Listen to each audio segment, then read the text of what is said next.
নমস্কার বন্ধুরা, নিয়ে চলে এসেছি আজকে কড়াইয়ের ডালের শর্টস।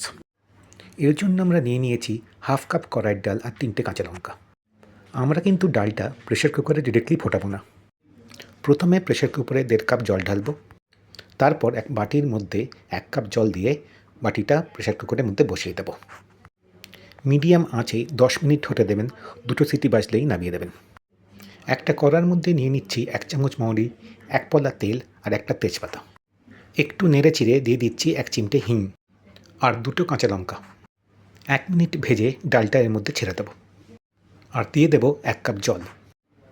নুন দিয়ে দেবো 1 চামচ। একটু ফুটিয়ে নিয়ে দিয়ে দেবো 1.5 চামচ আদা মৌরি বাটা। 10 মিনিট ফুটতে ছেড়ে দিন, তাহলেই আপনার কড়াইয়ের ডাল রেডি। পরিবেশন করুন কাঁচা পোস্তর সঙ্গে। 4 চামচ পোস্ত, 4টে লঙ্কা আর হাফ চামচ নুন দিয়ে মিক্সিতে গ্রাইন্ড করে দিন। নামিয়ে তাতে অ্যাড করে দিন হাফ পলা তেল। আপনার কড়াইয়ের ডাল কাঁচা পোস্ত রেডি টু সার্ভ। ধন্যবাদ।